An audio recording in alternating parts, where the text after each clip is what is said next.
નમસ્કાર, હું ચિરાગ TV9 ન્યૂઝમાં આપનું સ્વાગત છે। સૌથી પહેલા સમાચાર આપીશું અમદાવાદથી, જ્યાં નારોલ વિસ્તારમાં એક મોટી દુર્ઘટના થઈ હોવાના સમાચાર છે। આપને કહી દઈએ કે નારોલમાં ટાંકીમાં ખોદકામ કરતી વખતે એક દુર્ઘટના સર્જાઈ છે અને આ દુર્ઘટનામાં 3 લોકોના મોત નીપજ્યા હોવાના સમાચાર હાલમાં મળી રહ્યા છે। અમદાવાદનો નારોલ વિસ્તાર, જ્યાં ટાંકીનું ખોદકામ ચાલુ હતું, ભાડુઆતને બચાવવા પડેલા 2 પાડોશીઓના આ દુર્ઘટનામાં મોત થઈ ગયા છે। અમદાવાદનો બનાવ છે। નારોલમાં ટાંકીમાં ખોદકામ કરતી વખતે આ દુર્ઘટના સર્જાઈ છે। ટાંકી ઊંડી કરવા ઉતરેલા 3 લોકોના અવસાન થઈ ગયા છે। ભાડુઆતને બચાવવા પડેલા 2 પાડોશીના પણ આ ઘટનામાં મોત થયા છે। આ ત્રણેયના મોતનું સાચું કારણ અત્યારે પણ અકબંધ છે। મૃતદેહોને પીએમ માટે એલજી હોસ્પિટલ ખસેડાયા છે। વધુ વાત કરવા જોડાશે અમારા સંવાદદાતા મિહિર। શું ચોક્કસ કારણ હોઈ શકે છે?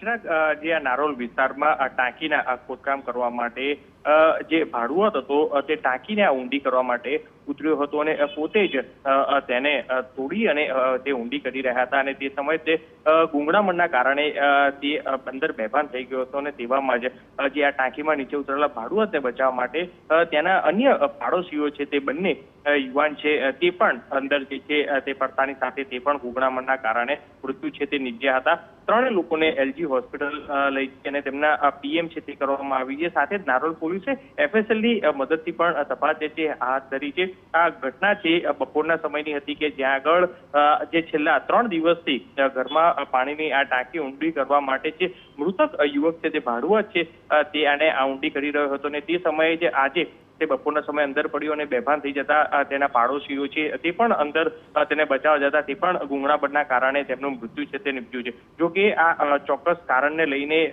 નારોલ પોલીસે એફએસએલની મદદ લીધી છે। સાથે જ પીએમ જે પોસ્ટમોર્ટમ છે તે પણ પેનલ ડોક્ટરથી કરવામાં આવી છે અને ત્યારબાદ ચોક્કસ કારણ છે તે સામે આવશે। હાલ નારોલ પોલીસે અકસ્માત મોતનો ગુનો નોંધી અને વધુ તપાસ શરૂ કરી છે। બિલકુલ, ધન્યવાદ મિહિર તમામ જાણકારી બદલ। તો 3 લોકોના મોત થયા છે, જો કે સાચું કારણ એફએસએલની તપાસમાં જ સામે આવી શકે તેમ છે। અમદાવાદના નારોલ વિસ્તારનો બનાવ।